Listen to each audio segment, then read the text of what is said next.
The views and opinions expressed by hosts and guests on Patriots with Grit do not necessarily reflect those of Patriots with Grit LLC, its founders, and owners. Get ready for truth bombs and guidance from conservative leaders and entrepreneurs from God-fearing, freedom-loving, truth-telling, patriotic Americans. Welcome to Patriots with Grit. Now let's jump into today's episode with your host, Darren Ross. Deep inside MK Ultra was a silent kill switch designed to stop survivors from ever speaking. And today, that switch has been exposed, and our guest will show others how to stay alive. This is Patriots with Grit. Cardio miracle to me is hope in a glass. When you create nitric oxide, you are igniting the spark of life in the cell. It is the miracle molecule. That's why we called this cardio miracle, because of nitric oxide and what it can do for the whole body.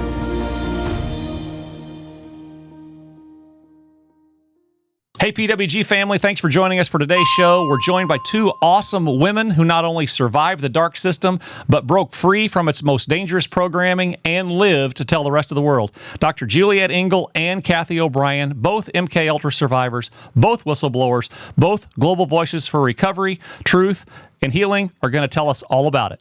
This isn't a conspiracy theory. It's real. It's happening right now, and understanding it could save lives. So buckle up, because today's conversation may be the most important episode that we've ever released. Well, it's an honor to have you ladies here with us again today. Juliette, you've been on our show previously. We really liked what you had to say about all the, the trauma and everything that you endured, the healing journey you've been on. Cathy O'Brien, it's a very awesome experience to have you with us today. Randy, you listened to her book, Transformation, I believe, over the course of several weeks as you drive back and forth across this great nation. Listen to her story on audio. But I've heard a lot about you, Cathy, over the years. I personally have never delved into your content, your information, but I've heard a lot about it. And at first, I kind of thought, that's just too crazy to even be true. And then I kept hearing this name and this name and this name, and more people talked about Cathy O'Brien, and then Juliette appeared. I'm like, okay, we're hearing it from too many sources. Let's dig in and find out what these gals actually went through. Well, and you might tell the viewers that this is all about MK Ultra. Absolutely. And what we want to explore with you guys today is the healing approach to people that have suffered trauma. Can you explain to us, when you talk about the healing from MK Ultra, does it expand into other healing, like other PTSD? Is it the same technique? Wait, before we go to that, okay, for some of our viewers that might not know, because I was kind of, before all the COVID craziness and nonsense and psychological operations that were being delivered upon us starting in 2020, I didn't know what MK Ultra was. So let's just give a 30 to 45 second synopsis on what MK Ultra is and was, and then let's get into addressing Randy's question there. Okay, well, I'll start with that. MK Ultra is a mind control project that was brought into the U.S. through Project Paperclip in the wake of World War II. When we imported the Nazi and fascist scientists into the U.S., with them came the formula for mind control. That formula is the same whether it's of an individual, a nation, a classroom, a military, or the world. And trauma is the basis of it. It had been found in Hitler-Himmler research, there's no trauma more horrific on the human mind than sexual abuse of a child prior to age 5 while the brain is still forming. It creates a compliant person, and that's why this pedophile agenda is being pushed. It's a mind control agenda to make a compliant society cooperate with a globalist agenda that's attempting to align us with artificial intelligence. It's against our nature, so mind control is being used on us all. How very fortunate Juliette and I both survived our MK Ultra mind control experiences to bring vast aspects of that information to light, but above all, to prove that what happens to us in life isn't who we are. Who we are is still within. We can heal. We have resiliency of body, mind, and spirit. It's an absolute miracle that either one of us, both of us, are here today to bring this information to light. But it's just proof that it's within us all to heal. And that's important information to be bringing forward right now when people are needing it so much. And I'm 76 years old. I am one of the first ones that was sold by my family into MK Ultra. The CIA was founded in 1947. The creators of MK Ultra met with the German scientists who conducted horrific experiments in the Nazi concentration camps in Nuremberg from 1947 to 1949. In the 1950s, they had made arrangements for the German scientists to come to the United States, took them to Huntsville, Alabama, got hold of their mind control research, which includes torture, execution, cannibalism. Everything that was going on in the concentration camps was then turned loose on the American population. 1952, the National Security Agency was founded, and my uncle was one of the founders. In 1953, the MK Ultra program was created as a program of the CIA, given unlimited funding, given unlimited facilities, spread all over the United States very quickly, and involved having the Nazi scientists who were supposedly executed but weren't, were brought here, were given laboratories and free access to children. And the first children into the program were the children of the naval officers, intelligence officers, and the people who started the program. And that's how I got there in 1955 through my family connections. So I grew up in the program in 1950, from 1955 to 1966. So I was in it 11 years. I grew up under torture, psychological torture, physical torture. And what it does to you, and how people begin to realize that something like this happened to them, although they can't remember it, is that you can't remember it. People wake up one day and realize they have absolutely no memories of their childhood, their past, their large blanks. And there's reasons for that. One is that it's so horrifying and painful and terrifying that you block it as a child. Another is that you're given chemical agents to forget. And the third is that you're hypnotically threatened, that if you do start to remember, then you'll commit suicide. So we all have suicide programs programmed into ourselves. So it's a program that's only from 1953. So what's that make it, like 70 years old? Well, my age. But it's done tremendous harm. And what Cathy and I and others have been figuring out now that enough of us have reached an age where the programming is worn down a bit, is that it was done all over the world. So we're meeting groups of people from all over the world on every continent who went through this program. And we're seeing the results, because the ultimate result is to create a population that can't think for itself, that is pliable, that is easy, that is easily frightened, that can be manipulated by all kinds of signals and media. And that's what you've got. The world would never have taken that shot and let themselves be put through the pandemic if people were thinking normally. They weren't. No, they were programmed. So you have a core of people, probably about 300,000 when we did the match, that have been deep into the program, probably graduated out the other side and became agents for the governments who are then perpetrating the program on other people. And the effect right now is we've got a world that's just going crazy. Nothing seems to make sense. Nothing fits. Nothing's working. Our government sounds crazy. Nobody seems to know. We don't know what's real. That's every session of my programming began with being spun on a wheel while people in the room chanted, "There is no day, there is no night, there is no up, there is no down, there's no man, there's no woman, there's no good, there's no evil," on and on and on. So there's nothing. So you're disoriented in space, you're disoriented in time, and every fabric that you think you understand about society is taken away from you. Somehow I survived that. You're supposed to give up your soul at the end of it, and I didn't. But most people did, I would say. And then you got rewarded in many ways and became high-level corporate executives, members of the senior executive service, members of Congress. Yes, I was going to go with that one.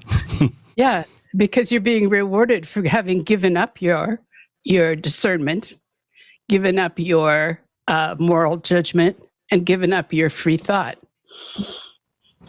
So sorry. That's perfect. I could talk for 3 hours about this. No, that's perfect. So you guys are here to deliver a message about healing. And what I want to clarify for myself, first of all, is are we talking about healing from those involved with the MK Ultra program, or does that extend into something similar like PTSD in general?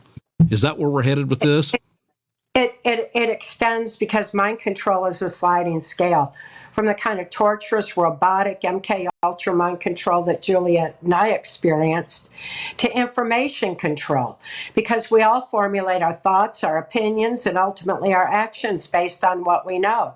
We need to know our knowledge base has been deliberately altered for a long, long time to allow for the proliferation of mind control atrocities on society. Knowledge is our defense against mind control. That knowledge has been deliberately suppressed, leaving us ignorant and easily manipulatable. So the vastness of mind control affects us all. Mind control, masked as a virus, was unleashed on the global population 2020. They feared they'd lost control of the population, so they went all in. The first thing they did was fling the border back open to drug and human trafficking, which is their funding mechanism. And everyone, everywhere, got a taste of what mind control is like. The most basic form of mind control is repetition. How many times did you hear? Mask up, social distance, get the injection. After so many times, it programs the subconscious. The subconscious leads our thoughts and our actions. So it was programming ultimately that everyone has been affected by. So MK Ultra has affected everyone on some level or another. Some suffer from PTSD, some are still asleep from it, and others are waking up ready to reclaim their free thought. Because ultimately, this mind control agenda is a spiritual warfare, because without free thought, there's no free will. With no free will, there's no soul expression. Without soul expression, we lose our discernment of truth. We don't know what's real around us. We lose our compassion for each other. We lose our ability to go within and align with the divine within, gather the strength of the human spirit, that infinite power of love, and live the purpose and very reason why we're even alive. You know, it's on that level that humanity unites. It's on that level that we live in peace. It's on that level that as spiritual beings, we are able to stand up against this dark, negative energy force, these perpetrators of this globalist agenda. There's just a handful of them.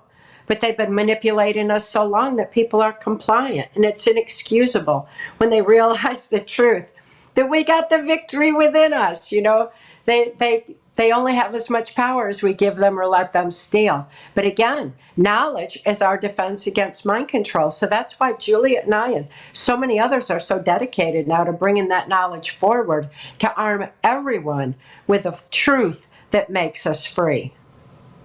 So as a survivor, when survivors start to wake up, what does that, when you wake up and then those memories, they start flooding in, what is that like? And then how is there that integrated self-harm programming? How do you avoid that? I want to bring up that something really important happened in terms of the rights of survivors and the ability of survivors to even acknowledge what they've been through. And that is that on December 23rd, 2024, so less than a year ago, the National Security Archive released 1,200 documents in which the CIA admitted to founding, running, and operating MK Ultra. talk about how they did it, where the money came from, how it started. So I gave you the link to that archive, and it's Cathy going before Congress and testifying, me testifying, Cathy going again and testifying. All the efforts that have made to put this forward into the public eye have met with complete resistance and denial that this ever happened. And survivors are treated like they're crazy, like they're making this up, that they're troublemakers, that they don't deserve any help, they can't get insurance for any of their maladies.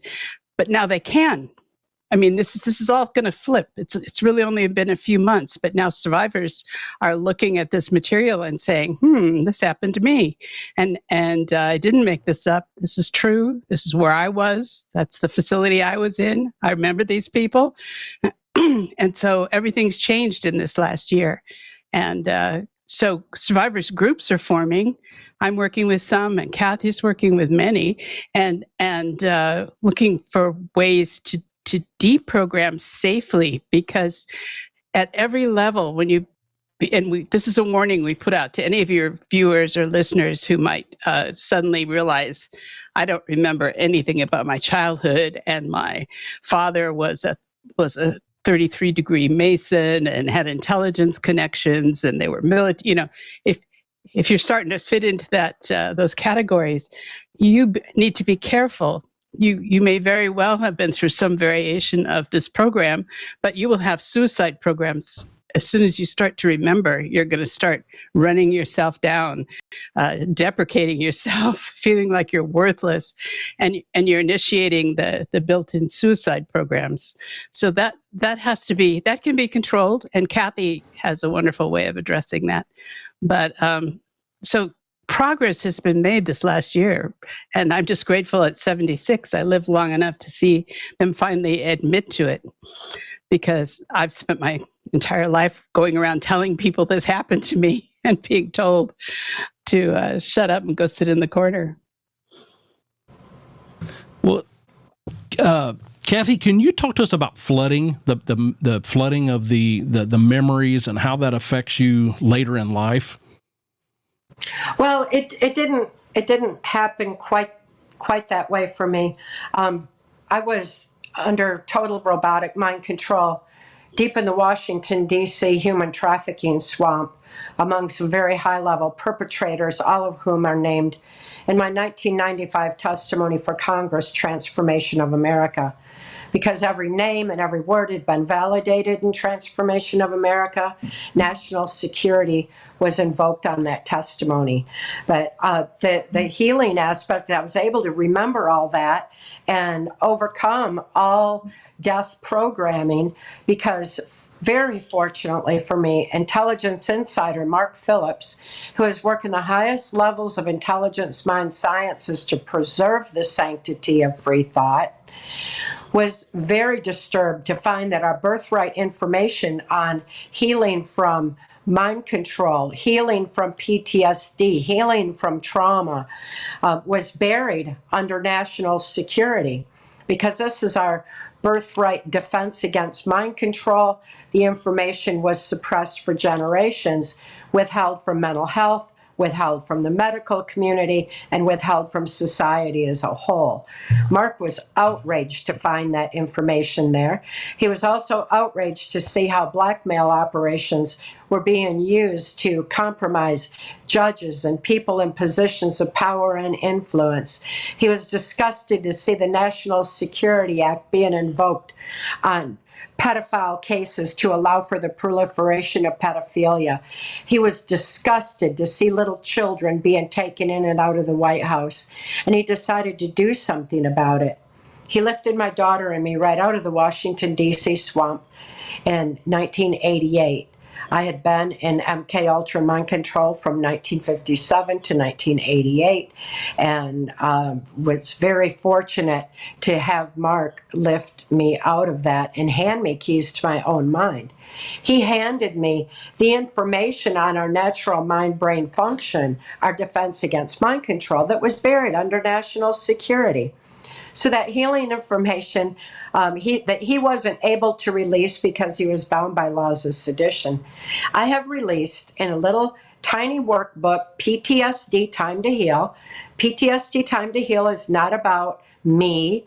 It's about us all. It's about our birthright to be able to heal without going into the self head. We're able to actually activate the logic part of the brain, shift emotionally incomprehensible over to logic, where it's consciously seen on paper and dealt with psychiatrically, psychologically, emotionally, spiritually, all of it, all at once. And because of that kind of healing, that opening of neuron pathways in the brain, then the program can't be triggered into action anymore. Mind control shuts down neuron pathways in the brain. We want to open them up. The very act of moving a pen opens them up. If we talk about our trauma, we only reinforce the trauma. We activate our own self-harm, death programming, because we're telling the secrets. And if we write it on paper, that's not telling anyone, and it allows us to regain control over our own mind and realize that mind control is not as powerful as our self-control over our own minds when we drive our minds with the strength of the human spirit. So by healing that way, what Mark taught me, I was able to overcome all death programming, all self-harm programming instantly. He taught me to deprogram the program first, and this freed me from it being activated. So, Cathy, in some of your work, you emphasize writing as a neurological brain hack. So the question is, why does moving a pen on paper deactivate programming in a way that talking or typing simply cannot do that? Well, the neuron pathways get shut down. It's our brain's response to trauma too horrible to comprehend. It's an autogenic brain response. We don't get a choice. Mine first started compartmentalizing in infancy before I could even know that my father's sexual abuse was wrong, but my brain knew. So it shut down neuron pathways around that trauma and repressed it deep into the subconscious so the rest of the mind could develop and function normally. When we understand how our brain compartmentalizes memory, we start to understand how that is such a major part and component of mind control. When my father would come in to sexually abuse me again, that would trigger that part of my mind open to deal with his abuse again and again as needed. Of course, other compartments were created over time. There's no intercommunication when neuron pathways in the brain are shut down. The brain just isn't firing properly. So we need to get the brain firing properly. And to write out memory when it starts to leak out, when you're in a safe place, the brain knows you're safe, and it'll start to release that memory, and it starts flashing and intruding. It's not flooding so fast at first, it starts flashing at first. You make a note. The very act of moving a pen activates the logic, critical analysis part of the brain. So it shifts that emotionally incomprehensible trauma over to logic, where it's written out on paper and consciously seen. This is how the neuron pathways in the brain open up, how we consciously deal with trauma. And once we consciously deal with it, then we don't have to, the brain doesn't recompartmentalize it. It's dealt with now. So that's healing. That makes it where a person can't be triggered anymore. I've been speaking out for over 35 years on MK Ultra mind control and healing from it. My testimony has been the same because I healed from within myself by writing out memory, and I can't be triggered anymore. So triggers are everywhere. They're varying levels, and the thing is, triggers don't make me lose control of myself. I'm acutely aware. I stay aware. I stay in self-control. And that's a wonderful space to be in because it feels so good to be healed and in control, aligned with the divine within, living love, living spirituality. All those are benefits of being able to reclaim free thought first. And that starts with moving a pen. So I'm thinking about this, and when you say recognizing the triggers, I guess maybe that's the key, is that you recognize that it is a trigger. And I don't want to put words in your mouth, but if people don't recognize the trigger, that's when they get into trouble. Exactly. And one way that Mark taught me to activate and my subconscious mind was to make a collage. That's in my new book, Resolutions. I included the collages that I made right after Mark rescued me. And he told me, clip out anything that catches your attention and makes you just, stop for a second. He said, clip it out of the magazines, newspapers, and he gave me a big stack of them. So thank you, Juliette. So I clipped them all out. I kept them in a box. And then he told me, he said, then assemble them into a collage, because how they're assembled is every bit as important. It's like taking pieces and fragments of my own mind and pulling them together and assembling them in a collage. So in essence, what I was doing with that is triggering my own subconscious memory. And as I triggered it and started remembering what that meant, then I wrote it out by hand on paper. I journaled and journaled and journaled. I wrote it out verbatim. I wrote it out photographically. I wrote out every detail of it. Then after I did that part, I still needed to cope with the reality of what I knew, what I'd been through, what I'd experienced, the fact that I hadn't even been able to think to protect my own daughter. It was absolutely horrific. So I vented through poetry, and that's also in Resolutions. It's by venting through poetry. It's not conventional poetry. It's using wordplay, using those codes, keys, and triggers, using the multi definition words that they use, because the subconscious is so literal. So it gives insight into the subconscious mind, into how to process triggers, and also how I vented to cope with these abusers, what I'd been forced to do under mind control. And oftentimes I would add a solution, because Mark taught me that too. He said, voice no negatives without a solution. And that was such a good thing, because I'd only followed orders the first 30 years of my life. I didn't even know how to think. And to have to think in terms of a solution forced my brain to fire in new ways again. And that opened more neuron pathways in my brain. So the healing process is exactly that. It's a process. It's not an event, and it takes time to heal.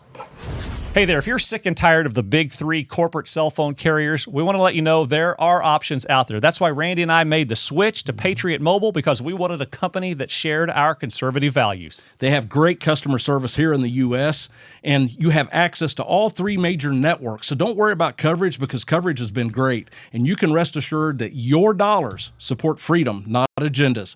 Make that switch today. When you decide to switch to Patriot Mobile, we want to let you know it's absolutely seamless. All you have to do is go to patriotmobile.com/grit, patriotmobile.com/grit.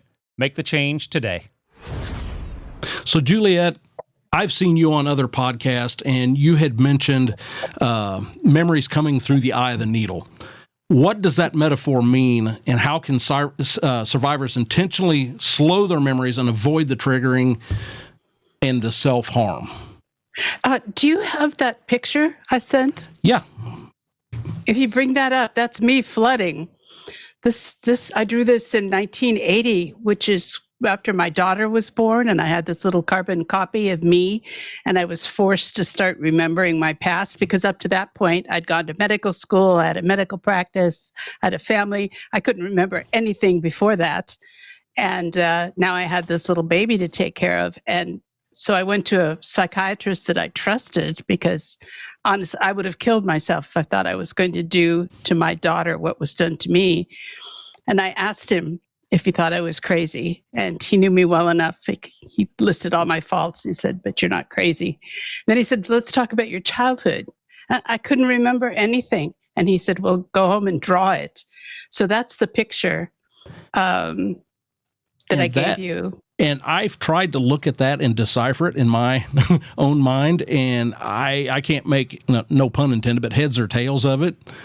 Well, it's very much flooding. It's because I wanted to get in there and find out what was in my head, and I let it all come, which led me to quite a few bouts of possible suicide, but I fought it all off.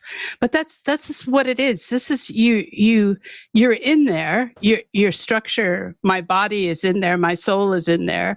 I'm trying to reach out and connect with the divine and with the sky and with nature and with all the parts of life, but I'm cut off. I'm hidden. You can see the strands, the way the strands of hair go up with the children in them. That's the fragmentation of our minds. The first project was called Project Artichoke because it turns your brain into something like an artichoke, where you have all these different compartments that don't connect except with a lot of effort and boxes in your mind. So if I'm going to try and get from one, like if you asked me a question about being a doctor right now, I could get to the memory, but I'd have to send one of those little kids out to the tip of the artichoke and back and into another box. And then I'd have it all from you, like photogenically. But so that picture is very much as I've gone on in life. I mean, that's from 50 years ago, but it is what happened to me and how I was just sort of pulled down and sucked under and their faces on there I drew, but didn't realize who they were. Now I know who they were.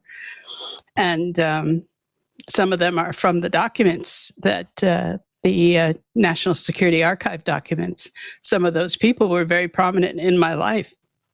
The picture for me, looking at your picture, Juliette, it's genius. It's brilliant what you did in that photo, or in that picture. That you could even draw that and express that. It just shows what a brilliant mind you are, and it makes perfect sense to me what you were able to draw and express that way. It's no wonder you healed. It's no wonder you are, sitting here today sharing this information, because when you can reveal something that in depth with just one drawing, wow, Juliette, that's impressive. But you can see that you can't unwind all that all at once, and it was coming at me all at once. And what I learned over time is to dissect it down. Don't let the whole mess come at me, but slow it down to molasses. And the image that kept coming up into my mind was the camel going through the eye of the needle. So I had to draw each memory slowly through the eye of a needle and take it apart. A lot of those memories are pre-verbal. So when I'm drawing little children and things that happen from early childhood, I don't have words for that. That was pre-verbal experiences, and that's true for anybody whose abuse started very young, which is most people in the MK Ultra programs. So if you start feeling that, to me, it's almost like a voice that starts telling me I'm worthless, I'm useless. Like, what am I occupying? Why am I eating? And I know that's what I heard. It's a memory of what I heard. So you slow it down and turn it into molasses, and you make it drip slowly, and till it sounds like a slowly running tape. So it's taking control of it. So the best thing to do, of course, is deprogram the program, but what I was doing was controlling how fast it came at me. Yeah, Mark taught me to make note of it when it started flashing, because sometimes it flashed in the most inappropriate time. Like if you're driving a car or something, and all of a sudden your mind screen full of the past. And sometimes you don't need your past intruding on your present. You got to stay present. So I would make a little note. I always had a notebook within reach. I would make a little note, and that is like, it shuts the alarm system of the brain off. It says, okay, you're going to deal with that later. So and then I go back to it later and would write it out in detail when it was an appropriate time. But that's how I slowed it down, and it was very effective and helpful for me to do it that way. So either one of you gals can jump in here and answer this here, but one thing I want to know is, how can friends or partners or therapists recognize when a survivor is entering a triggered state, and what should they do immediately to stabilize rather than accidentally re-traumatize that person? Hand them a pen and paper. Yeah, just get them, And tell get them write writing. it out. It's so simple. It's not up to us to heal other people. It's up to each and every one of us to heal from within ourselves. So The thing about being a partner or a family member of someone that's been through this is that as they heal and as they dissect their past, and they're going to change. So you're going to face someone who's very different once they've healed and they've realized what's been done to them, and they've had rage at their families and dealt with the past, and they'll come through maybe as very different, maybe very different. So it might affect the relationships they have with everyone in the family. Very So patience. fortunately, I had it so good with Mark, because Mark told me, I was so in love with him. I mean, I was safe. He was everything. My daughter was safe, but he wouldn't have anything to do with me. He said, you have to heal first. You have to know who you are in order to have something to give in a relationship. But Mark had worked in mind sciences, so he also knew that I was going to be going through that, and he wanted me stable to, before you would even begin to have a relationship. Also, if survivors are in a relationship and their past suddenly intrudes on their present, maybe in a moment of passion or something, they might lash out at the very person that they're safe with, and because the brain gets so confused. So Mark made sure that I healed first before we got in our relationship. By the time that I knew who I am, I healed from within, I aligned with the divine within, lived the love I am. Mark and I we fell in love. And when we did, I was 100% in who I am. He was definitely 100% in who he was. So we were 100. Our differences made us stronger. Our differences we got to learn from each other with. We didn't have to stomp each other down or compete, and it wasn't 50-50, push, pull, and the things people argue about. Wow. Well, we were under the gun, so those things were trivial to us, and it really helped us to move forward to affect my daughter's dire situation. And I'm so fortunate to have had that experience, because I know how difficult it is now seeing other survivors struggling with relationships and losing friends or whatever. But in my case, I was so focused on healing and getting through the curve to be able to help my daughter, that it was just love kept compelling me forward. Love for Mark, love for her, love for humanity. It just kept moving me forward, and I never really had time to worry about what anybody else thought of me at the time. So it's so important to be able to heal first, and if you don't have that luxury and latitude, then whoever is with you needs to be very patient and understanding through your process. So I didn't have that at all. Oh, bless your Really? heart, man. I'm I so glad. was- I'm lucky. I know I'm lucky to have had that. I was a practicing physician. I had a practice with all my professional relationships, and people knew me as this doctor person, and had a home, family, relations, in-laws, and I started to change, and everyone's reaction is to try to control you and help you, which is exactly the wrong thing, and just made it more difficult and more triggering. So it's good that we have, and we both got through it.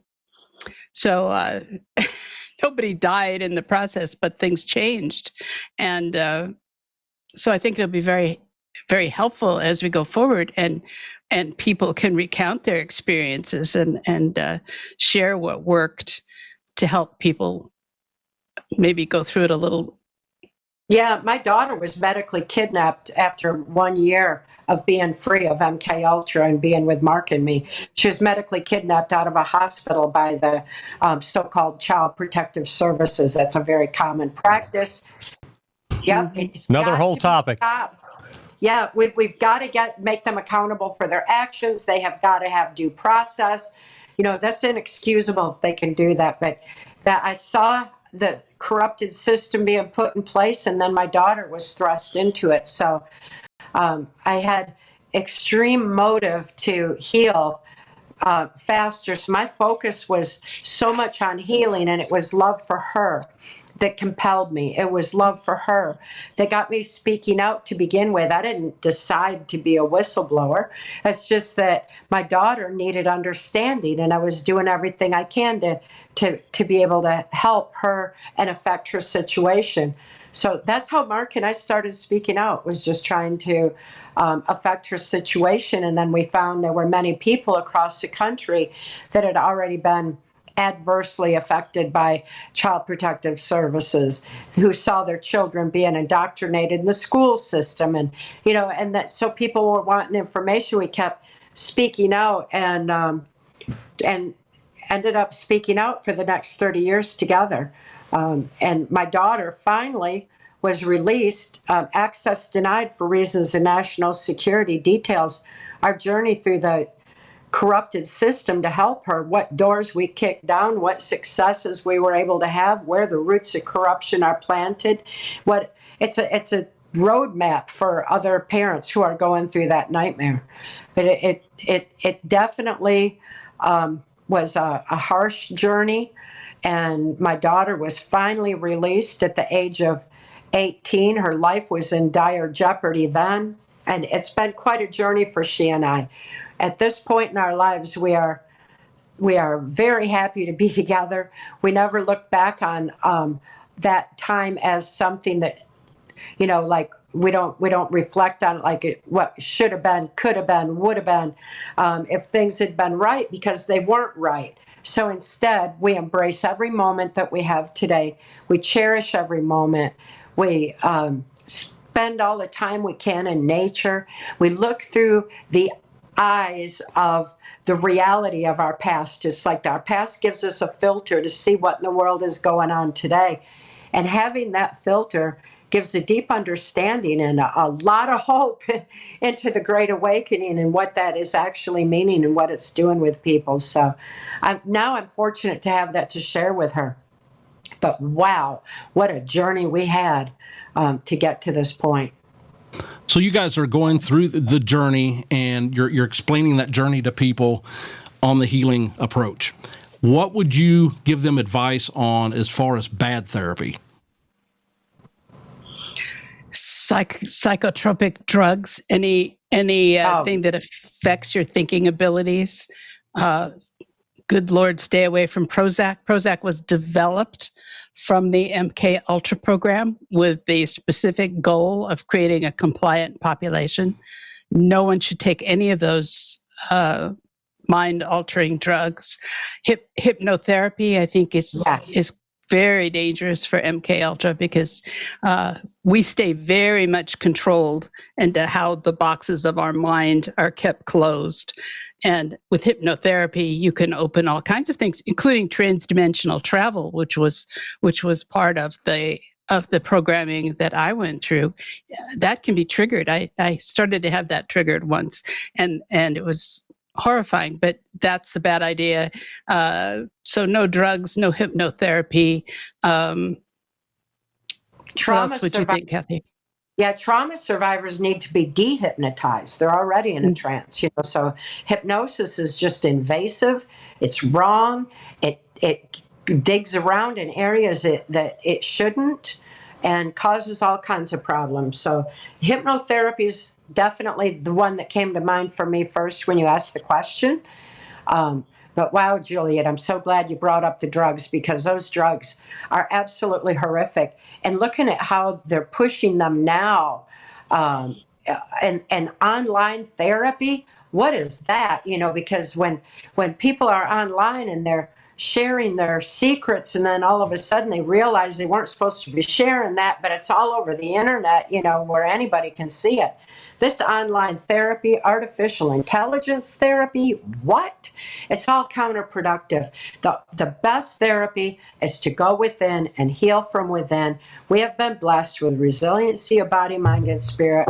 We have been equipped with the ability to heal, and ultimately, people just need to know that fact. Look into PTSD Time to Heal and apply it. It's easy to self-apply because it's natural. It's us. It's who we are inside.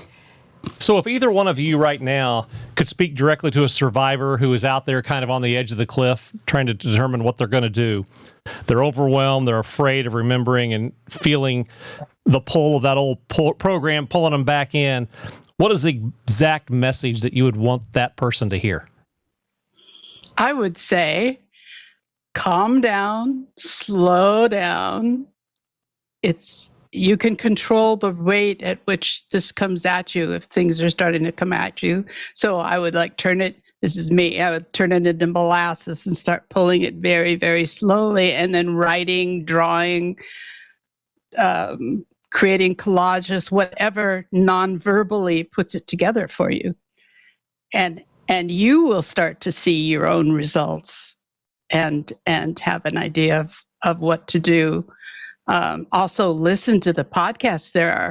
There's a wonderful channel, Imagination Channel, Emma Catherine's channel. She's got about 50 interviews of survivors and more coming all the time, really telling credible,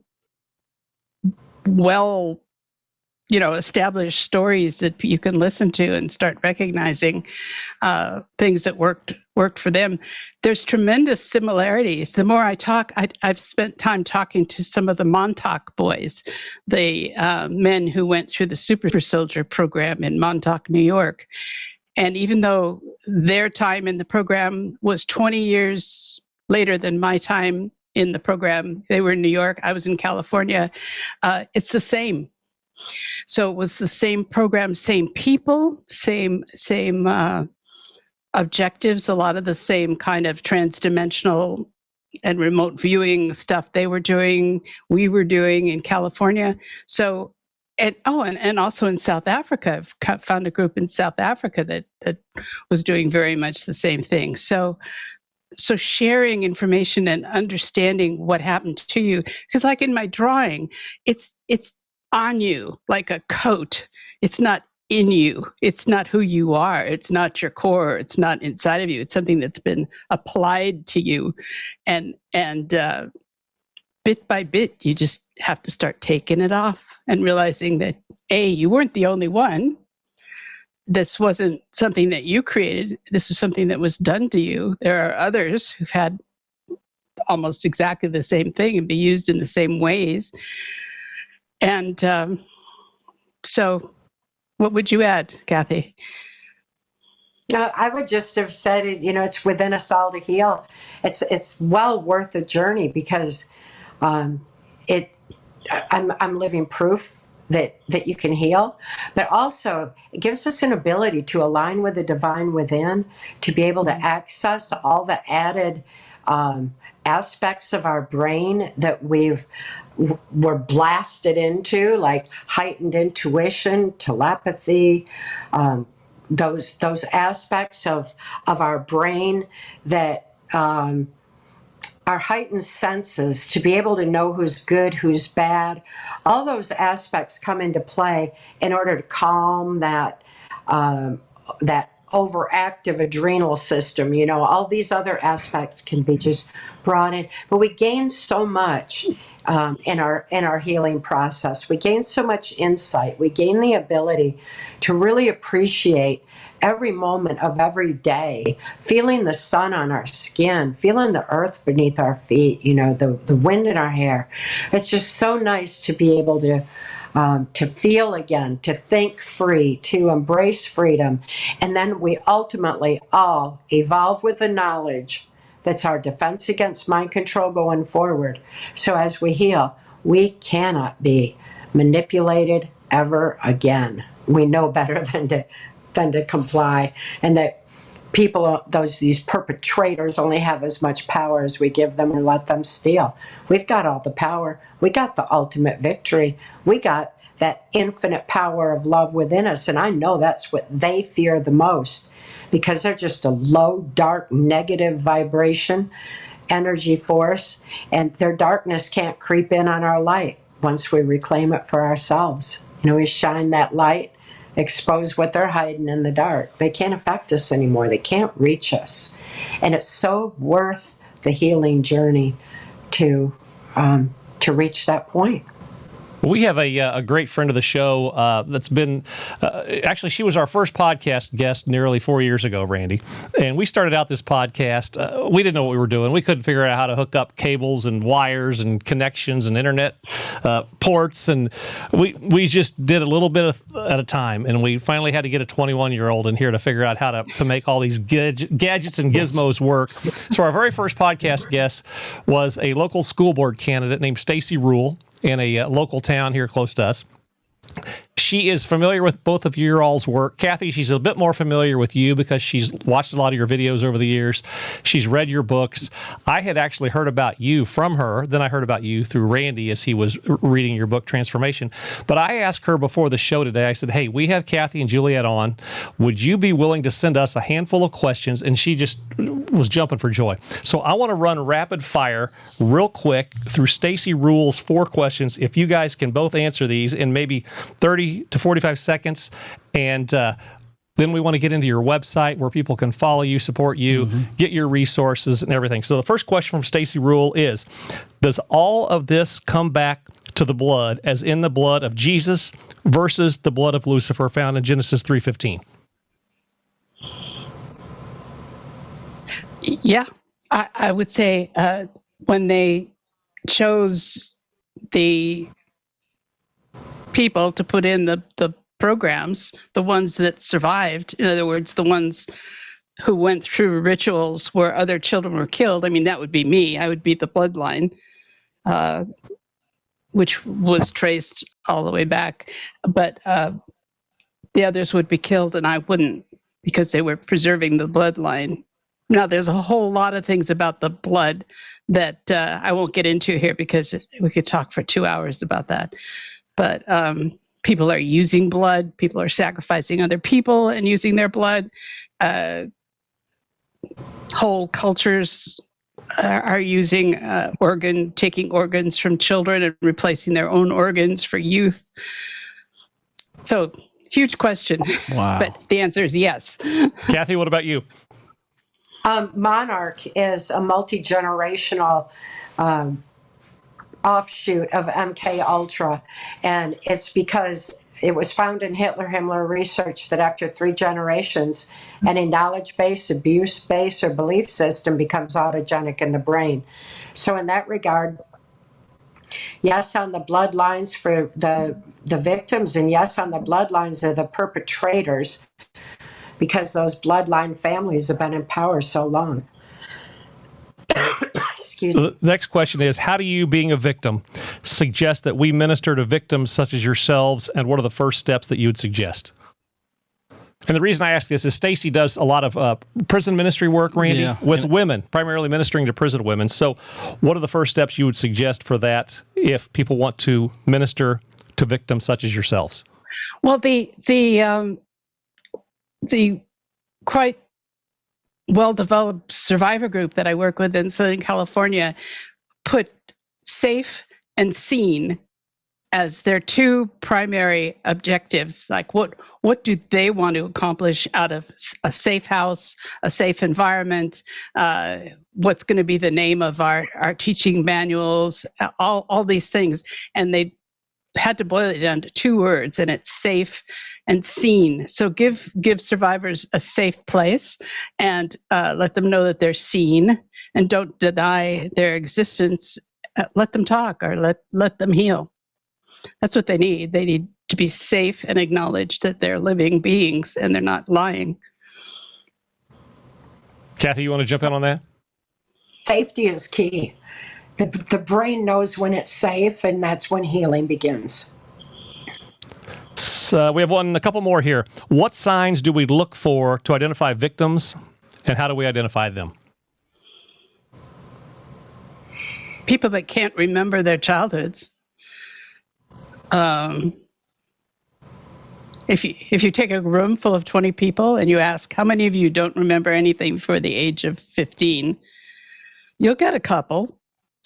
Those are probably been in some kind of a program, and so it's almost like in a psychological evaluation of someone coming in and having any kind of manifestation of disturbance, you should probe into whether they have large blocks of memory that are missing. I think that's your biggest tip-off, because any kind of trauma can make you block, but that severe trauma is programmed. Severe trauma results in depersonalization, where a person doesn't even recognize themselves in a mirror, and they lose their ability to feel. And that it's reflected then in a silent plea for help by people with, clown hair and extreme appearance, and, the nose rings and, everything else are saying, I can't see myself and I can't feel. So those are signs of people who have been manipulated to a point of depersonalization. Final one here is, how and what do you recommend we pray to aid in full exposure as well as healing for victims? Pray for full exposure and healing. I mean, how can you say it better than that? There in October of this year, another drop of documents came along, and it goes into further depth and actually outlines the drugs that were developed and how this group of MK Ultra masterminds came up with the scheme of bringing foreign children because they could abuse them without ever having to worry about being sued because they weren't covered under the Bill of Rights.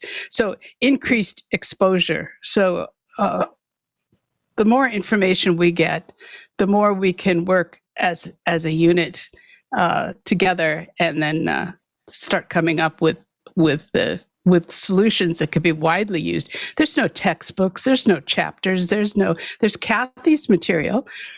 But we need to be developing things for professional therapists, for intake evaluators, for prisons. You're going to see a lot of these people in prisons. So Stacy's in a good place to find survivors, actually. Cathy, you want to weigh in on that?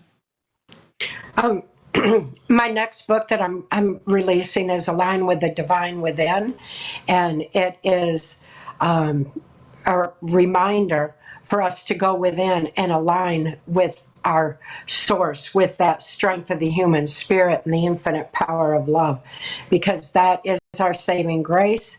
That is what gives us the strength to stand for the things we believe in, and ultimately, that is living the prayer. Well, go ahead, Renee. No, I was just going to say, let's take a look at the resources that you have, Cathy, and then I want to get over to Juliette's books also. So, PTSD, what is this kit? That's Time to Heal. It's a very simple little workbook that everyone can apply to themselves. Again, it's not about me; it's about each and every one of us, and it's a reminder of our birthright to live free and reclaim our free thought and retain it going forward. Resolutions, that's my latest book. I just released it. It's got the collages and the poetry, and it's a big part of the healing process. So that, along with Align with the Divine, when it's coming out, is going to be a healing package of 3 books that'll be very helpful for survivors. So if we go to your website, can you get all the books from your website, or do you have other outlets that you sell them at? Yes, or they can be found on Amazon, Audible. I read all my books myself, especially Transformation of America. It's secured on my website.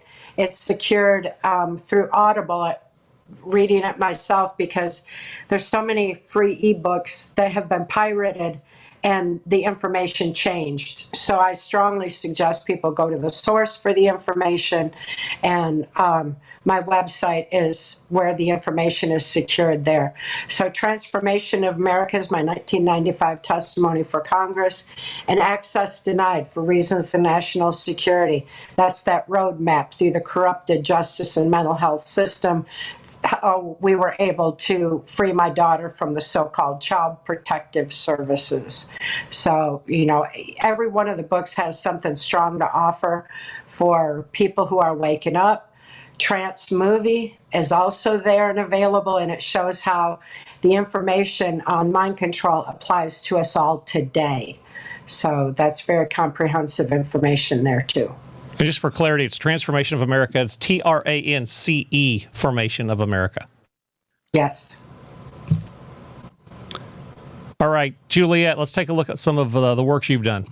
It's www.julietteengel.com. So it's easy. And these are my 3 books. Sparky is the book I wrote about my childhood, which really was the start of my journey, which I started writing in about 2015, 2016, and forcing myself to going back to being a 10-year-old child and going through my experiences as I experienced it as a child. And so that's my autobiography at the age of 10. Angels Over Moscow, I subsequently became a doctor, and after being a practicing physician in Seattle for many years, I was invited to go to Russia. I wound up living in Russia for 20 years and working on developing an underground railroad which rescued trafficking victims from all over the former Soviet Union. And that's covered in Angels Over Moscow. But I frequently, at the time that I was living that, which would be 1990 to 2010, I would often run into memories, run into dreams, run into triggering situations when I was working with children on the street and this kind of thing. So I go through that pretty thoroughly. It's a good read. And Moscow Traffic, I had to write as a novel. It's really the Russian equivalent of the Godfather, because I was there for the development of Russian organized crime and the development of the Russian mafia, which largely revolved around human trafficking and child trafficking. And so it's a novel, but you'll learn an awful lot about an awful lot of things if you read it. It's a good read. Well, we've covered quite a bit here, and I just want to make sure that you guys, if you have any closing comments to draw this to a close, what would you say? I think that we, as survivors, this is a new dawn Cathy's been out there bravely fighting the fight. I came on board in 2021 with a speech to the Red Pill Expo, which I thought I would get booed and disbelieved and run out of town. And no, people really wanted to hear.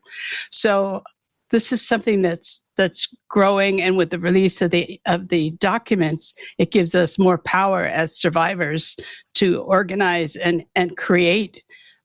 You'd call it lore or libraries or references or training programs, all the things that need to be done on a national and even international scale to address this, and certainly any efforts made to stop human trafficking and stop the MK Ultra programs which are going on in our schools, in our libraries, on our televisions. So my next book is going to be called 12 Evil Men, and it's going to be how a tiny little clique of evil men created all this chaos that the world is going through today. And I think you can trace it right back to Nuremberg at the end of the 1940s, when they should have hung the Nazis, but they didn't. Cathy. Yeah, this is a traumatic planet. I think everybody everywhere has something they need to heal from, and it's within us all to heal. It's a amazing time to be alive. I've waited a lifetime for people to wake up. The Great Awakening is happening. People are remembering who they are and why they're here, and anyone who has yet to, find that and go within, just know that it's within us all to heal. And the information now on healing is out there to remind us all that we have been blessed with resiliency of body, mind, and spirit. And this is our time. It's our time to shine. I tell you what, this has been a fantastic episode. I didn't know what to expect when we had you both on. I didn't know if I was going to be able to live through it, Randy, or what we were going to expect. But I want to say thank you for both coming on here and sharing your experiences. Randy, I know you talked to me a lot about what Cathy went through from the book you read and some of the things you described. I thought Randy should be wearing a tinfoil hat because he was telling me things. He'd call me from the road. He was like, I'm listening to Cathy O'Brien book Transformation and this and this and this. I'm like, that's just... Tell me something true. I can't believe all that stuff. And the more I studied it and the more I got into it, I'm like, these people are right on track. I never really, I grew up in a Ward and June beaver cleaver type family, rural America on a farm. I didn't realize all this stuff was going on. I was too busy for my first 40, 45 years, running a business, raising kids, making money, keeping a marriage together. I didn't know anything about this existed till the biggest psychological operation ever in our history of our lifetime, Randy, started, which was in 2020, which was COVID. Now, I was totally awakened at that time, and it's just been a plethora of information ever since then. It's like I can't get enough, but sometimes it's so overwhelming. Mm-hmm. I'm like, I just want to go back to like 1980 when I was in junior high and hanging out and riding motorcycles and playing baseball and it had no internet and no outside interference. But pleading stupidity. But I tell you what, I'm so thankful that the Lord opened all of our eyes starting in 2020. And I think we are in the middle of a huge reawakening right now. And I think the best is yet to come. I think we're almost there, but I think we have a few more laps to go, Randy, before we finish the race. Yeah. So it's going to take a while. But we just want to say thank you to you ladies both for coming on here and sharing your stories, and especially that of healing. I think it's a story that needs told today more than ever. And we just want to say we appreciate you being bold and sharing truth and doing what you were called to do. So appreciate you guys coming on here. Thank you. Okay, hope to have you back on the show in the future, ladies. Take care. See you. Bye.